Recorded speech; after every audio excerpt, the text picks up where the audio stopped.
Hello and welcome to episode 115 of Beyond the Brick. I'm Joshua Hanlon. And I'm Matthew Kay. And this episode of Beyond the Brick is brought to you by BrickFest Live. Now, BrickFest Live will be held at the Meadowlands Expo Center in New Jersey, July 11th through 13th this year.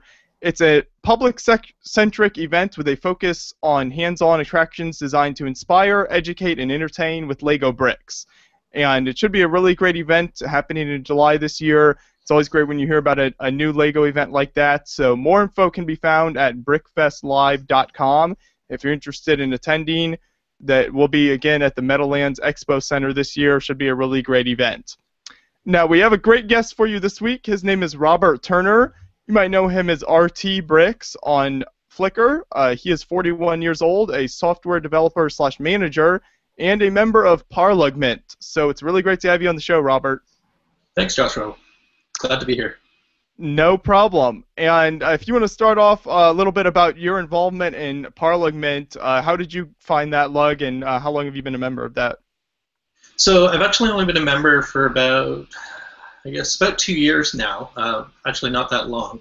I'd actually checked them out probably about 8 to 10 years ago when I was kind of coming out of a dark phase and playing around a little bit more.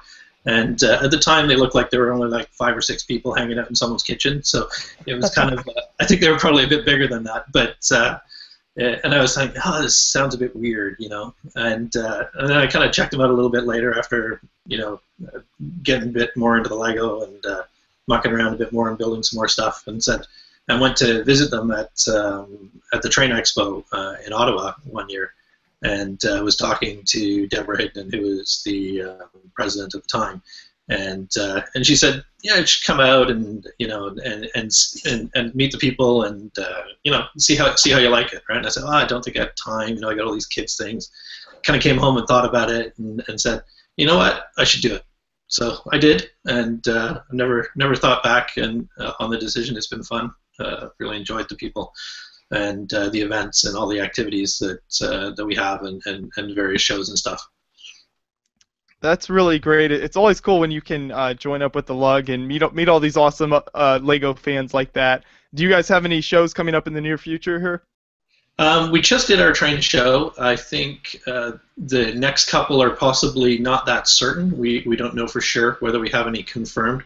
I believe next one is probably either Maker Faire, which is a fairly small event, but I don't think we're confirmed for that. And then we've got potentially Geek Market, which is kind of a local event that seems to run twice a year now. She was running it once a year, but now it's twice a year, where it's more of a, not quite Comic-Con, but it's kind of in that vein where it's a lot of different kind of geeky stuff and nerdy type stuff, and people come, but it's mostly a retail event, and we're there to kind of expose and attract people and kind of show off some geeky, nerdy stuff that we call Lego, right? So very cool. So I actually have done the organization for that show the past couple of times, and it's been a good show. We've had a good turnout and good representation. So hopefully we'll get to do that one again. But we haven't got one confirmed yet. But those are the next two. We've obviously also got things like other shows out of the area, like BrickFest Toronto, which is coming up in the midsummer, and certainly a number of people will be showing there and participating. So probably about 10 to 20 people will head down for that. So while it's not our show, we do participate in it, and it's a good show too. It's the biggest show in Canada. Mm-hmm. Definitely. So what's some of your larger history with Lego then? Did you play with Lego when you were a kid? Very definitely I did. My parents seem to have introduced it to me Christmas just before my 2nd birthday. They have kind of a photo to prove it. It's hard to tell what the set is, but it's some system brick set, a very small one. Apparently I could put them together without help at that age, which is kind of odd. It's not that common. Usually they go in the mouth and not in the hands. And but it seems that I was fairly interested in putting them together. So yeah, I've been playing with Lego probably since I was 2, so it's an awful long time. And there's been a few gaps in there. Like university was a bit of a gap, and a bit of later high school was a bit of a gap as well. But back into it now. So now I have a real collection. So you have dim ages, not dark ages. A bit of both, right? A couple of phases where it was dark, for moderate periods. And there was kind of a period where I kind of bought stuff and never really did anything other than build the sets. And So it was more just kind of an accumulation off and on, and then I got back into it proper about 5-6 years ago. Interesting. Was there like one large event or something that brought you out of what you would call your dark ages, or how did you slowly get into building more MOCs? I think really the thing that really drove me towards the MOCs was participating in Parliament, just kind of seeing what people did and being inspired, and obviously with the boom on the internet in the past 5 years on Flickr and things like that, where there's an awful lot of people building stuff, I think that really inspired and kind of pushed me to say, hey, I can do that too, right? And so I did, and it was just a matter of kind of getting into it and building away. Mm-hmm.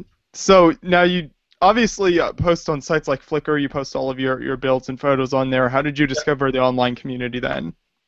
Google, very simple. Type in Lego and see what you get, right? It's unfortunately all too easy to find stuff these days. Not always the good stuff, but there's certainly plenty of stuff out there, and if you do a bit of digging, you can certainly find some amazing material that people have produced. So it actually wasn't that hard. You know, I did kind of go through various sites, kind of looking at different things, you know, but, you know, some of the Flickr stuff tended to be the most easy to use at the time, obviously. There's various opinions on it these days, and it has its challenges. You could say that. I think that's an understatement. Yeah, it's always good for baiting people with, right? Yeah. You want a good conversation? Start that argument. Let's talk about Flickr. Yeah. Yeah, it's. I think almost everyone's got the filters on either Firefox or Chrome to fix it. Oh, the user agent switcher extension. Yeah, I don't know how long that one's gonna last, but. Yeah, I know. Every time I like load Flickr, I always like kind of cross my fingers and it works today. So. Yeah. You know. And I forget sometimes and load the wrong browser on the wrong machine and forget the right filters. Ooh, what is this? Yeah, and then you get, oh, what's this stuff down the side again? Why can't I see anything that I want to see? So, do any AFOL sites, back when you were first kind of getting into the online LEGO community, does anything kind of stand out to you in your mind that you remember? Did you look at LugNet, for instance? Like, what was? I did kind of go through. What are the sites? Just give me 5 seconds here. I always forget the names.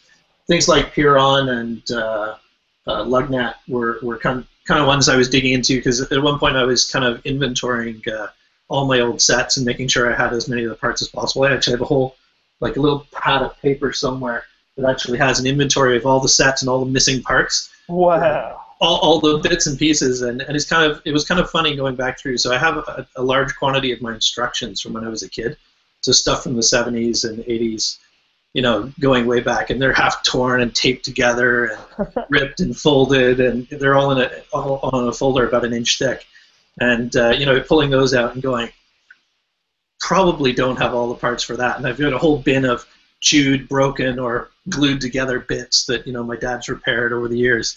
Right, and they're kind of all. I actually haven't blended them into my current day collection, if you will, so they're all kind of still separate.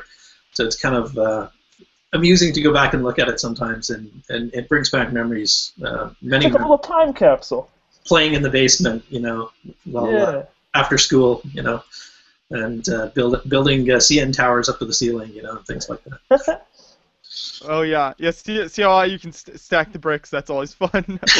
Yeah, I think the CN tower really lends itself. Sorry. The CN tower really lends itself to that, though. You know, like, because it's so narrow, it's so tall. I know. Yeah. I think everybody's built a CN tower at one time. I think. Well, certainly Canadians do. I think. Oh, yeah, Canadians. Still, it's definitely a thing where Canadians aspire to doing that at least once in their life, especially as a kid. It does tend to topple over a lot, and if you don't have sufficient bricks, then it is a bit of a challenge. You know, that 2x2 at the tops, you know, is going all the way up. Gets a bit loose as it gets to be about 2 feet long. Oh yeah. But you guys might not be old enough to, well, you're certainly not old enough to remember G-Force on TV. That was kind of a cartoon show that we used to watch after we came home from school, so that was probably in the 80s. But they had this big ship that had little ships that went into all these pods and modules, and it was kind of this band of 5, you know, not quite superheroes, but characters, and they all had their little pods inside this big ship. And I built one of those one time as well. All these little things going into cubby holes. Of course, I don't have any pictures of any of this stuff, right? This is the era before digital cameras were everywhere, right? So, you know, Yeah. You're gonna pull out your smartphone and just get a couple pictures real quick. Yeah, or any of the 15 cameras you tend to have lying around these days. Oh yeah. Definitely. Well, now I think we'll talk about some of your MOCs. You do have some really cool builds, and the first one I wanted to talk about here is one that I believe your most recent build, and also I believe your first castle build, if I'm not mistaken. Yeah, that's correct. Yeah. You have this right behind you there on your table. You want to talk a little bit about this build? Sure. This is I kind of wanted to build something kind of medievalish, castle-esque, and I thought, well, okay, I'll build a little hut, and that was kind of my first thing. And I was kind of looking around for ideas on the internet about real huts, and just kind of a hut in the woods sort of thing. And I'd taken a lot of look at what a lot of the excellent castle builders out there have done, and got some inspiration and ideas for that. And then I kind of just pulled out a piece of paper and doodled something, and I doodled something like that. And then I thought, why not? I'll build it. So I sat down kind of one evening, Friday evening, which is my normal best build time, and I just kind of built the tower in one night, and it kind of came out looking pretty good. And it does kind of look a bit like some other people's stuff as well, so hopefully they're not too offended that it looks a bit like a copy. But it was kind of the style I wanted to try, and it came out really quite well. It took forever, though, for me to finish all the landscaping and stuff. I kind of got bored. The tower was fun, and I'm sure we'll come to it in a minute, but there's another big mock I did that had a lot of landscaping where I landscaped for 4 days straight, literally 4 days straight, like 10, 12 hours every day. So I was kind of bored by the time I was doing the rocks on this, and it took a long time just to push through and complete the rocks. Not that they're hard, right? But it just took it's fidgety stuff, yeah, repetitive kind of. The challenge was gone, right? The challenge was building the castle piece and doing the building, and that was kind of the fun. So the actual building itself, the tower, actually has different floors in it, and all the floors are on it. There's an interior in it, and the back actually opens up, so it all opens up. There's a bit of play aspects to it as well, and there's all stairs up the inside. So it was a bit of a mechanical challenge as well to get all the stuff to fit together and be reasonably stable. And the tower is actually really good and solid, so it doesn't fall apart or anything like that, which is nice. Although the roof can be a bit dodgy. But. Yeah, the roof looks like it could fall apart a little bit easy. But you mentioned that it kind of looks like some other builders' work, and I always think it's great when builders can be inspired by other great builders, and whether it be castle theme or any other theme. So are there some really good castle builders out there that inspire you with these kinds of builds? I think David Hansel is one of the ones that really stands out to me. Okay. That I kind of pay attention to his stuff. There's a lot of good builders, and I certainly cannot credit all of them because I do not remember all their names, and it's not a genre I follow super actively, like go out and follow all the stuff. But his was the stuff that this looks a little bit most like, so hopefully David doesn't take offense to this. But in terms of that style, I kind of liked what he does, and his stuff's still pretty damn good though, and compared to mine. So, I think I did okay for my first one. So hopefully maybe I'll get around to another castle build in a year or two, and we'll see how that turns out. But yeah, you definitely, and you certainly have built in a few different genres. You don't just build one style, which is cool, and we'll talk about some more of those builds here in a minute. But this was a great for your first castle build. I think it turned out really nice. Thank you very much. And so, do you think you have any castle plans for the future then? Because I definitely like to see more work like this. Yeah, I definitely think I'll do something. So buildings and stuff are very definitely likely to be one of my focuses. It's kind of an interest of mine. I've certainly spent enough time crawling over castle ruins over the years, especially as a kid. So they definitely have a little bit of an interest to me, and there's something kind of neat about them, in the way they built and stuff. They do require a lot of parts though to do good builds, and that always presents a challenge. So part accumulation is going to be key to doing some really impressive stuff, I think, table sized. Yeah, I think that's definitely true. And I guess while we're on moving them, sorry, moving them is always hard. Oh yeah, moving them can definitely be tough. But while we're on the topic, when you first got out of your Dark Ages, did you see yourself as a certain kind of builder, building in a certain theme? Was there one kind of MOC you really wanted to do? So, like I kind of alluded to, buildings is kind of my thing. As a kid, I was very much into architecture and fancied myself being an architect at some point. I didn't end up choosing that profession, as I found out that probably wasn't artistic enough to really make the grade in terms of portfolios. So, I veered off into the computer world and done okay there.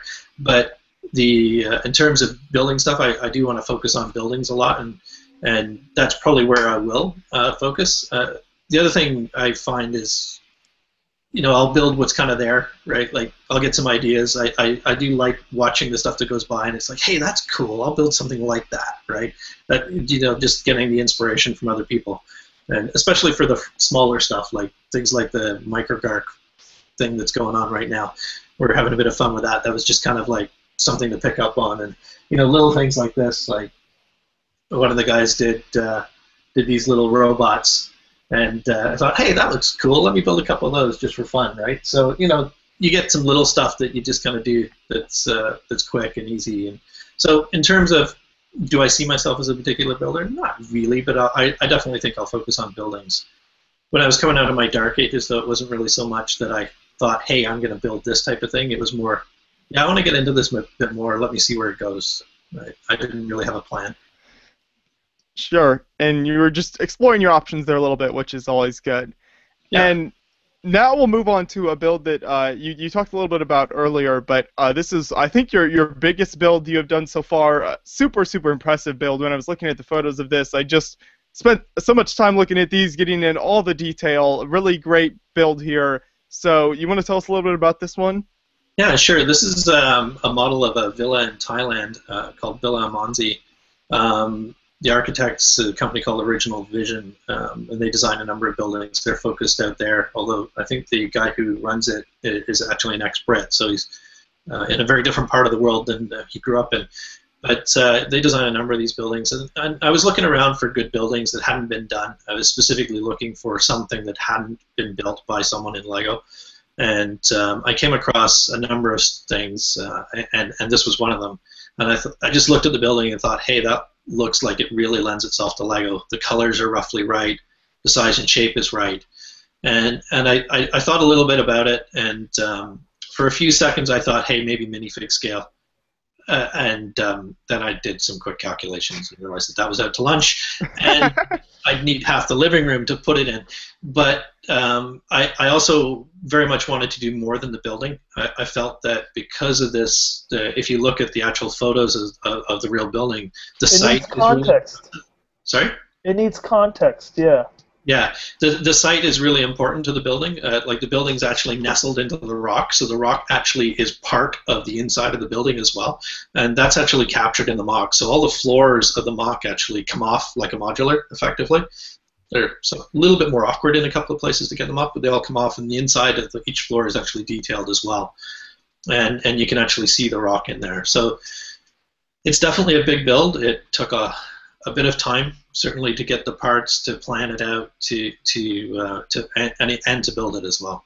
And as I mentioned earlier, there was kind of a mega marathon. I was getting close to BrickFest Montreal deadline, and I realized I was going to have to work a bit harder, so I had to take a couple of days off work and make a long weekend building. And then I built literally for 4 days straight, just literally doing all the rocks around the whole building. It seems with many LEGO fans, it takes a deadline like a convention or something. LEGO fans don't seem to be the best with getting builds done in a good timetable, and they have to have that deadline and then quick rush at the end to get everything finished. Yeah, it certainly helps to have an objective in mind, and deadlines certainly force the issue somewhat, for sure.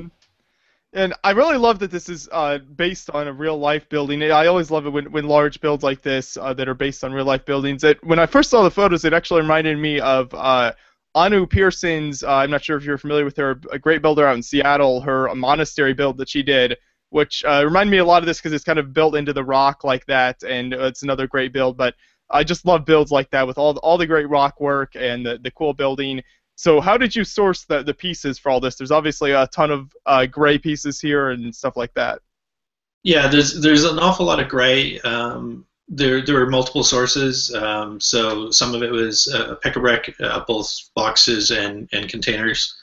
Some of it was straight shop-at-home pick-a-brick ordering for especially white parts of a particular type, and some of the trans, all the windows, I think I got from there.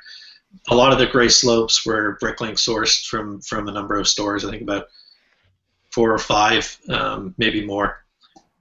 When I was in my kind of building crunch on that weekend, I kind of realized that I might be a little tight on parts and slapped down a few orders quickly. In the end, I didn't need them, but which is a bit lucky. But I did, when I actually was leaving for the show, I didn't have enough green tile to do the grass. So the grass is actually all tiled, and I very quickly emailed a bunch of people from the club, from Parliament, and said, "What do you got?" And got most of the parts so I could literally pick them up either at the show from people who were going, or right before. I think I went to one guy's house and picked them up beforehand. And I also stopped by a store on the way and picked up one of the Minecraft sets with the green 1x1 tiles, like literally just for the tile. Most expensive 50 1x1 tiles I've ever bought. Yeah, just gotta source it from wherever you can in that situation. Yeah, it was a bit last minute for sure. So there's an awful lot of brick in that, and I do have a picture actually of the pile of boxes. And I think when I walked out of the store, my arms were so tired from carrying the boxes from the store to the car that I was wishing I had maybe bought a little less. The store manager did need someone to vouch for me, though. It was an awful lot of pick-a-brick boxes. So bring someone in, make sure it was all legit and everything. Yeah, well, they wanted to make sure I wasn't reselling it, which is perfectly reasonable. Sure, yeah, when you're buying that much. Now, with this build, did you look at a lot of the photos of the real-life building as you were building it? Yeah, I did actually. There was about 15 photos that I found when I started, and I worked off those very heavily. I actually kind of, did some grid overlays of the overheads and the floor plans to get a feel for the size and the scale. And then I would take kind of the picture and hold my head at the right angle and look at it and go, is that tree and rock lined up? And try and figure out whether everything was kind of lined up. So I did my best to kind of get the rock colors and the trees in the right places and the shapes of the trees realistic to the site, so that it was good there. And you might kind of notice in the foreground of the thing that you can kind of see a little yellow kayak, 2-person kayak. In one of the overhead shots, you can kind of see this 2-person kayak just sitting down by the shore behind the rocks. So I felt that was a nice little detail to include, to give some color at the base as well. And lots of people go, "Oh, that's kind of cool. Why isn't it in the water?" And I'm like, "Well, picture, it wasn't in the water." So gotta stay authentic to the source material. I had noticed that down there. That was cool. Yeah. Yeah, I did find out afterwards when I was going back to put together, kind of my marketing material that goes with it. So I have a little kind of placard that I put out to describe the site and the building and stuff like that, so people know what it's about. And I did actually find another about 15 to 20 pictures, which would have given me some of the details I actually didn't have at the time when I was building it, but it didn't really take away from it that much. So I had to guess in a few places too, because there's not pictures of the whole building. So. Mm-hmm. Well, it turned out really great. Very impressive build. So I know that's about your biggest to date. Do you have any other really massive builds planned, or is that good enough for you for a while? It's hard to get around, and it is kind of limiting. I do have to choose the right vehicle to take it places, which does kind of present challenges. It doesn't separate, so it's actually one physical unit, which makes it a little bit challenging, and it is 50 pounds, so it is hard to get around. In terms of other builds, I don't have anything planned that large. I have some, like the one behind me, which is the castle, and there is not that big. And I have a train station that's a bit bigger, which I think we might show later. But I don't really have a big one planned. I'm kind of suffering from it's a lot of brick, and I don't have enough and to kind of build things that big and hold them together for long.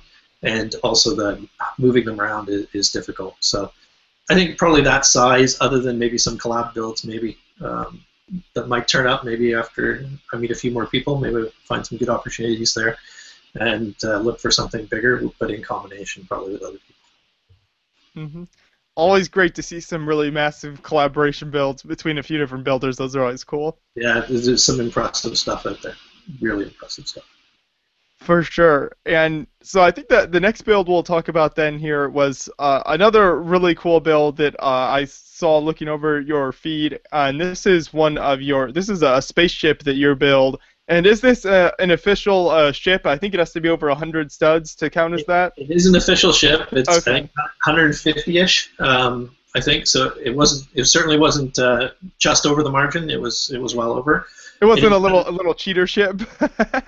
Well, sorry, did you say that again? It wasn't just barely pushing like 101. No. You went way over. Yeah, it was fairly well over. This was kind of interesting. It was really kind of my first ship. I kind of saw the Shiptember stuff that was going on. I thought, hey, why not? I'll give it a go.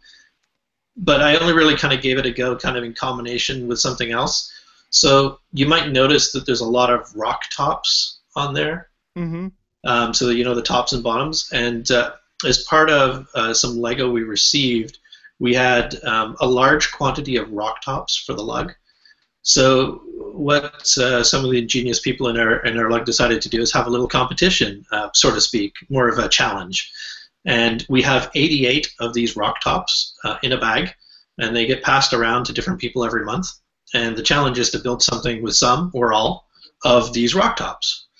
And that isn't that easy in a lot of cases. And originally I was thinking about building like a rock caterpillar, and then I kind of stuck them on a train track and decided to build a ship. And that's what happened, and that's where that came from. So it's actually kind of a train track core with a bunch of rock tops on the side, kind of acting as like habitation modules on the side of the cruise ship. So that's what it is. Nice parts usage. Yes, thank you. That would be called. That's ridiculous. The train tracks and rock tops, and it's a ship. Yeah, and it was two challenges in 1 month. Wow. So I did both the one for the lug and I did the Shiptember one all at the same time. So it was kind of amusing. It's not as pretty as some of the ships that are out there. Some of the guys do much more impressive stuff, but it was swooshable, and it was big, and it used a lot of parts. It's important that it's swooshable. That's yeah. Yeah. I almost dropped it when I actually did the swooshing here. It dived on one end, and yeah. But I did take it to a show and drop the whole tail end on the floor. That wasn't pretty. Oh, man. So the whole bit at the back where the engines fell on the floor and half of it fell apart. So anyway, that was a good 15 minutes of fun trying to figure out how that went back together. Yeah, I really love the story behind it, how it's like a cruise ship, and you've got all the 10 luxury restaurants and all the stats there for everything in it. That's really cool. Were you kind of going for that the whole time, or did you come up with that idea after you had built it? Well, when I kind of first put together a prototype, which I think I've got a couple of small shots on my work in progress stuff on Flickr, where I kind of show a little small section of it, I kind of thought, well, what does this look like? It kind of looks like a space station. It kind of looks like, well, a people ship, right? It's not really a cargo. I suppose I could have made it into a cargo ship or something like that, but I wanted to do something that people don't typically do. Most people build fighters, and most people build, things like that, or industrial ships generally. And I wanted to do something that's not done as often, so I built something different, and it's a cruise ship. Mm-hmm. Really cool. So some nice space build there from you. So we've seen all different genres that you've been building in. So do you have more space builds planned in the future then? I've got 3 microgarks that will show up at a couple of the shows over the next this year. I think they're running around with the microgarks, so I'll be at Brickworld Chicago with those. So in a sense, they're space builds. They are space builds. Sorry, they're just not big space builds. Mm-hmm. We'll see when September comes around. I think I might play again. So it could be fun.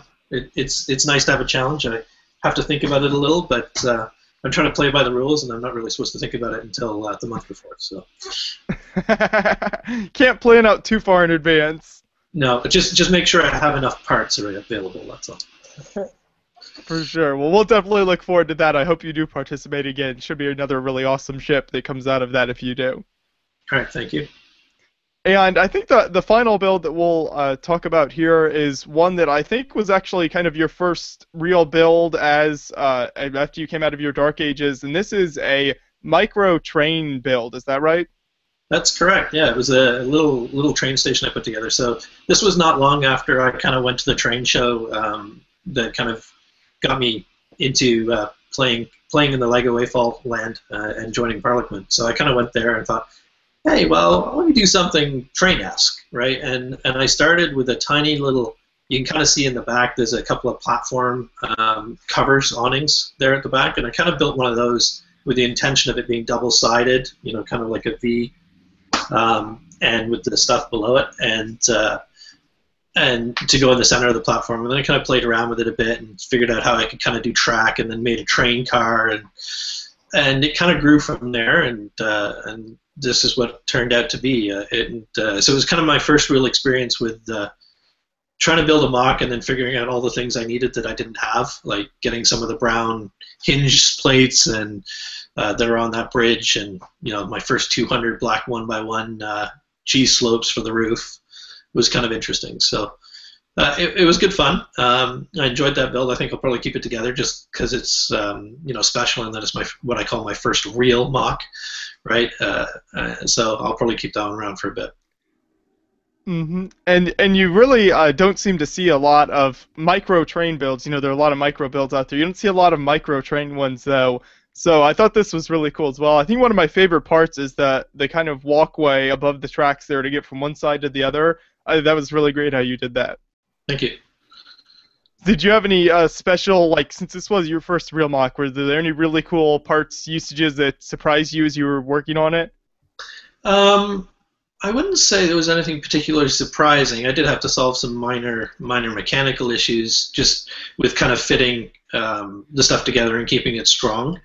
I'm kind of one of those builders who over-engineers. So the Amanzi there is built extremely solidly. You can actually kind of whack the side with your hand and it doesn't do anything. It just kind of absorbs the blow.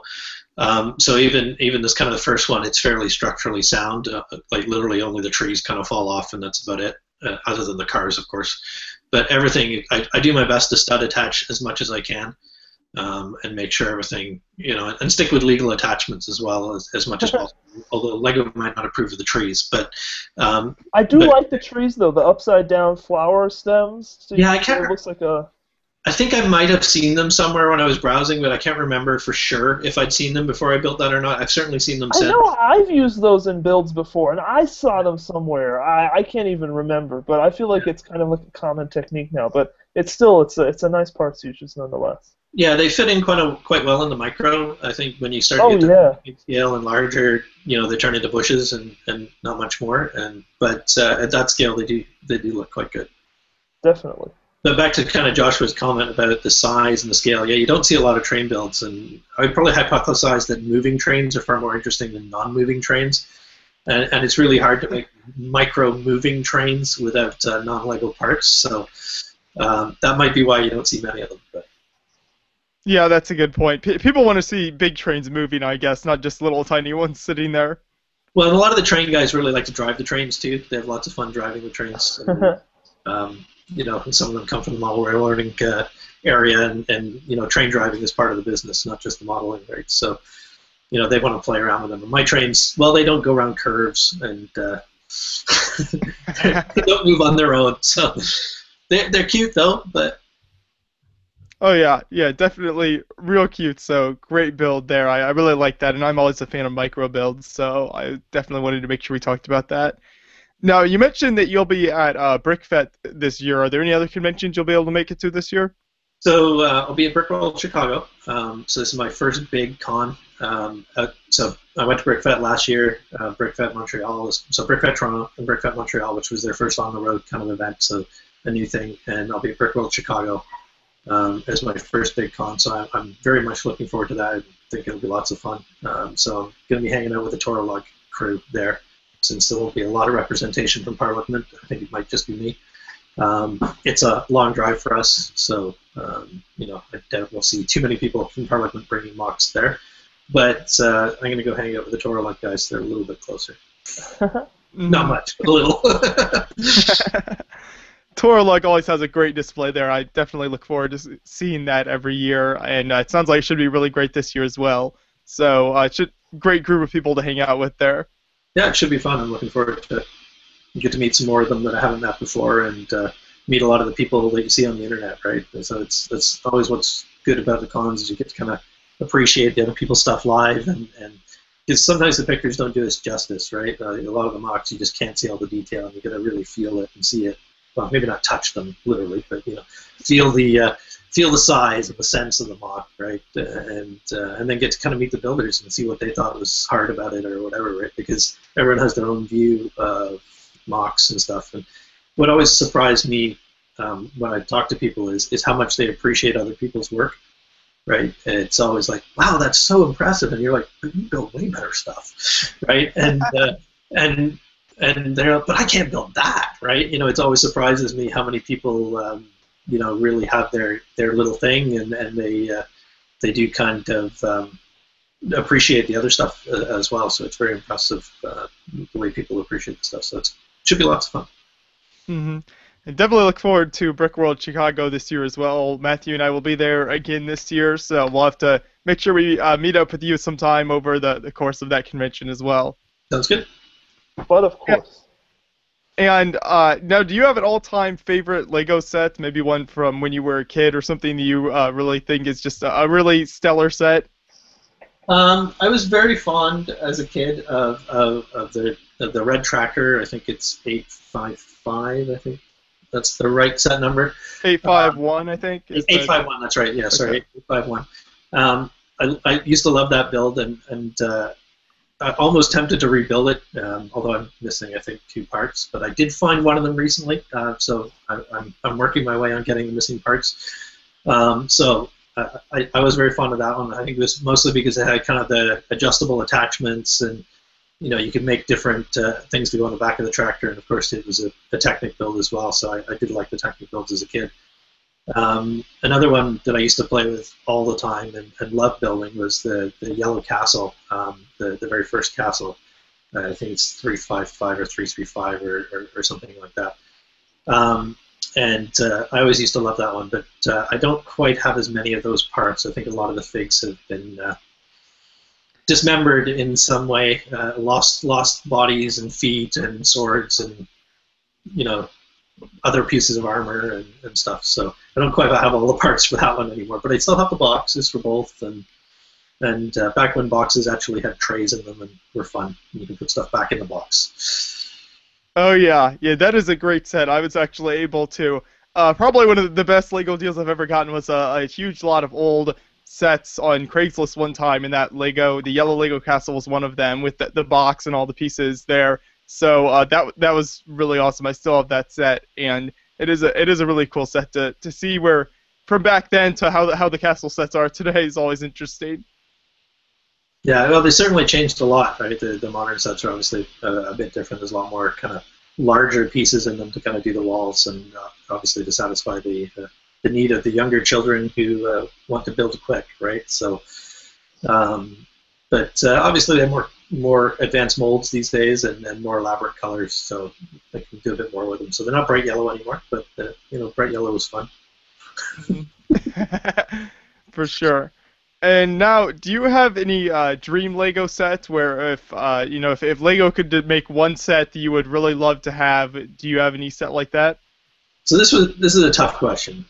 So I don't really have anything that really stands out to me as something that, hey, they should build that. I'm not really a big pop culture fanatic, right? And that's usually where a lot of people kind of derive some of their, I would really like that cool Mario model or whatever, right, sort of thing. They're kind of really focused on a particular type of thing that interests them. For me, it would probably be something in the building vein. Like I'd like to see, a big building of some form, somewhere in the 5,000 to 6,000 piece range, sort of thing. The Taj Mahal was, it's a nice building. I wouldn't, but I don't think it was as interesting as something of that size piece count could have been. So I'd like to see something in that kind of vein, in size, produced by Lego. I don't think it's going to be likely, but Tower Bridge was kind of fun. It was kind of a nice build from that perspective. So something kind of that size would be kind of cool to see from Lego, with a fair amount of detail. So that'd probably be something I'd be quite interested in. Yeah. Now, a lot of those are based, the bigger sets at least, are based on, real buildings. Would you like to see them do one that isn't based on a real building, just kind of an interesting building with a ton of pieces, or do you like it based on the real buildings? I do like the real buildings. I think it's kind of neat to see them built in a different way and rendered in a different way. I think certainly from a marketing perspective, if I was to be building a set, I don't think it would be as good for Lego to kind of choose something artificial in that vein, or made up, just because it wouldn't sell as well and wouldn't attract as much interest, and thus probably wouldn't be viable for them to make. But there's a lot of really cool buildings out there, so I think there's plenty to choose from.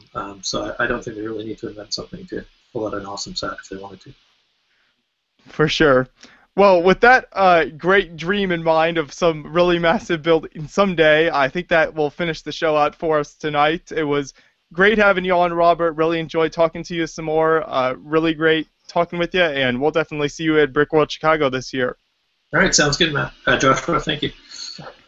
And Matt. And I'll make sure to include links to all of the builds we talked about in the description of this video, so you can check those out. Make sure you follow Robert on Flickr to keep up to date with all of his builds. And I'd encourage you to subscribe to the YouTube page here at Beyond the Brick and keep up to date with all of our latest episodes as well. Thanks for watching, everybody. We'll see you next week.